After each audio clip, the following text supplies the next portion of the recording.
In the early part of the 20th century, Cuba's economy, fueled by the sale of sugar to the United States, had grown dynamically. Cuba ranked fifth in the hemisphere in per capita income, third in life expectancy, second in per capita ownership of automobiles and telephones, and first in the number of television sets per inhabitant. The literacy rate in Cuba was 76%, the fourth highest in Latin America. Cuba ranked 11th in the world in the number of doctors per capita. Many private clinics and hospitals provided services for the poor. There were, however, profound inequalities in Cuban society, between city and countryside, and between whites and blacks. Sugar production was seasonal, and the macheteros, who were sugarcane cutters who only worked 4 months out of the year, were an army of unemployed. They usually lived in debt and on the margins of survival. Neither healthcare nor education reached those rural Cubans at the bottom of society. Illiteracy was widespread, and those lucky enough to attend school usually did not make it past first or second grade. Cuba's social problems were combined with the violent, chaotic, and corrupt political history. A devastating and costly struggle to achieve independence from Spain had devastated Cuba's economy. The U.S. Congress passed the Platt Amendment, granting the U.S. the right to intervene militarily in Cuba to protect its interests there. Implementing the Platt Amendment, the U.S. would occupy Cuba between 1906 and 1909 and continue to intervene in later years. For the next 12 years, Cuba enjoyed democracy and free elections. But it was a democracy scarred by corruption and political violence, with the work of action groups or gangs who shot their way through politics at the University of Havana and on the city streets. When in March 1952, Batista in a coup d'etat destroyed the democratic republic he had brought into existence, the stage was set for revolution. As Cuban writer Carlos Alberto Montana describes, Batista's coup opened a Pandora's box. Institutions no longer mattered. What mattered was audacity, the individual capable of violent action. That individual turned out to be the young lawyer named Fidel Castro. Between 1952 and 1958, all Cubans, including students, businessmen, mothers, politicians, united in opposition against Batista. Author Carlos Alberto Montana describes the mood. The talk was about democracy, freedom, and respect for human rights. The objective was to restore the rule of law that had been swept away by Batista. Even Castro spoke in these terms. Not communism or Marxism is our idea.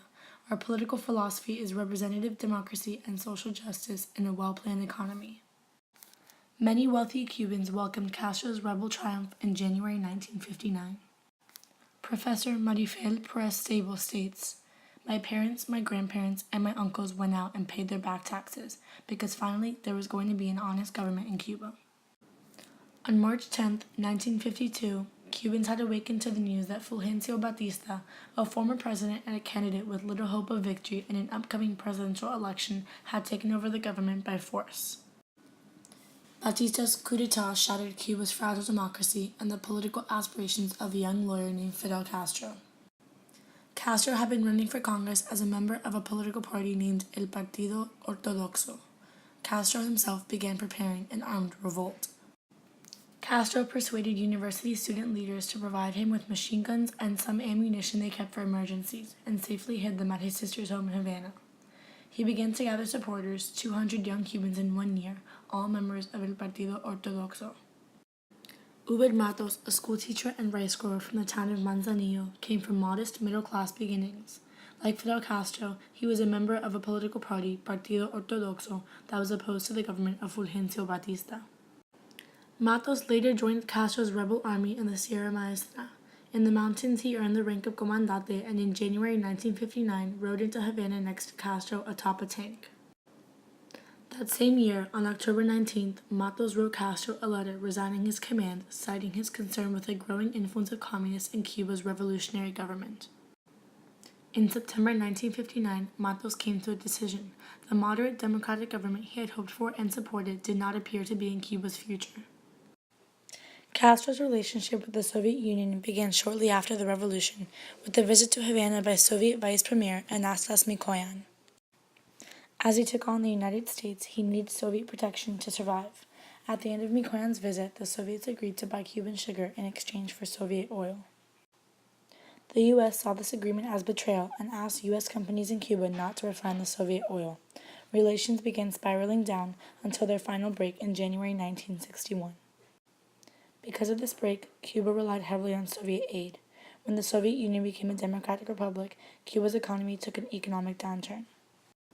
2 decades ago, the demise of the Soviet Union plunged Cuba into an economic crisis that many observers believed it would not survive. The Soviet subsidy to Cuba's economy, 1/4 of Cuba's national income, vanished. Cuba's gross domestic product fell 35% between 1989 and 1993. Yet Cuba survived the crisis and went on to achieve modest economic growth during the 1990s. Tourism replaced sugar as the top foreign exchange earner. Foreign investors brought new capital and formed joint ventures across the island. A new emphasis was placed on private farming. Farmers and cooperatives now sell their surplus at prices determined by supply and demand in 304 farmers' markets. Socialist state enterprises are required to turn a profit. Small enterprise was permitted and now employs 4% of the labor force.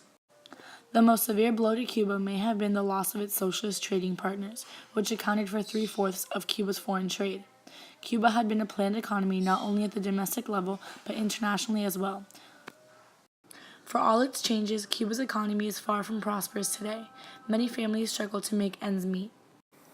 The circulation of 2 currencies, the non-convertible peso and the chavito, symbolizes progress for some Cubans and inequality for others.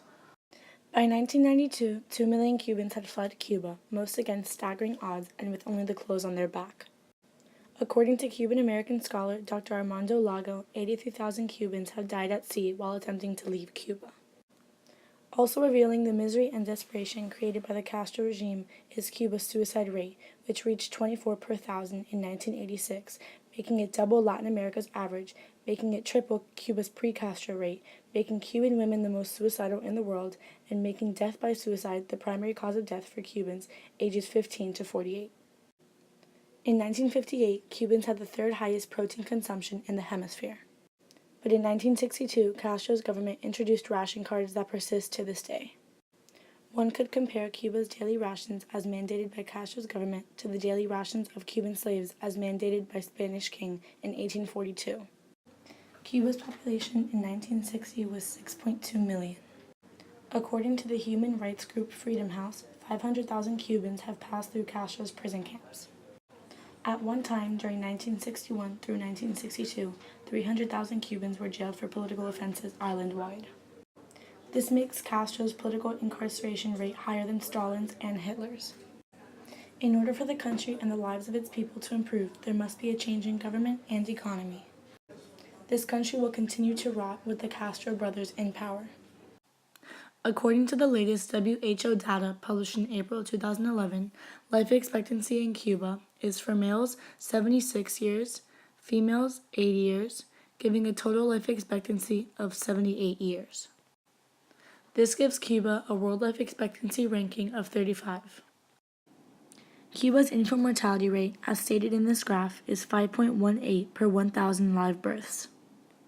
As stated by the Population Research Institute, the Cuban government proudly proclaims its successful healthcare system, citing impressively low rates in child and maternal mortality. But the truth is that such rates are not based on a real effort to save mothers and their newborn children.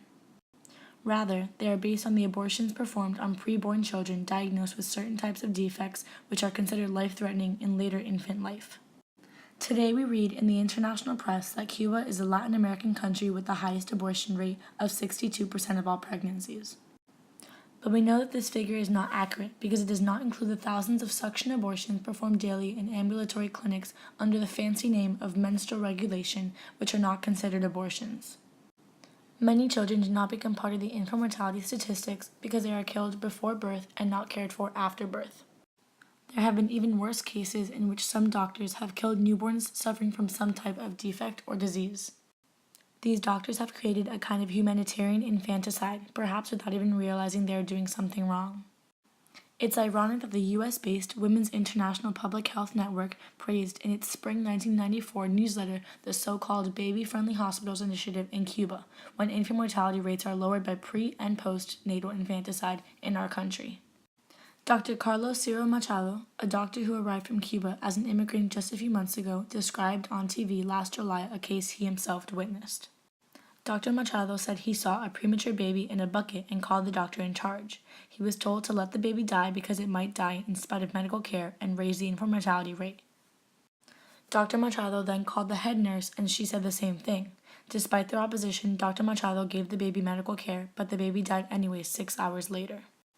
As said by Dr. Machado, Cuba is more interested in its international image than in caring for the health of its people. As Tony Blair states, a simple way to take measure of a country is to look at how many people want in and how many want out. Prior to Castro's coup in 1959, Cuba took in more immigrants as a percentage of population than did the United States, including the Ellis Island years.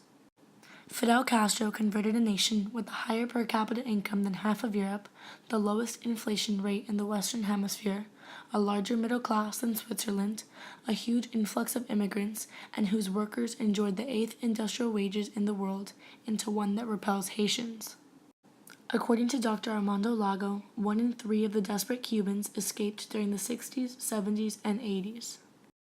Those in agreement with Fidel Castro's communist regime are quick to praise the regime's social advancement as justification for its continued violation of human rights and total political and economic control.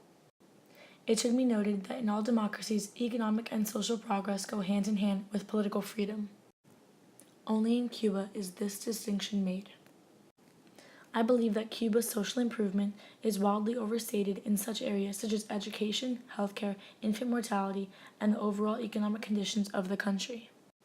If the figures that the Cuban government releases are accurate, why have 83,000 Cubans died trying to leave this so-called prosperous country?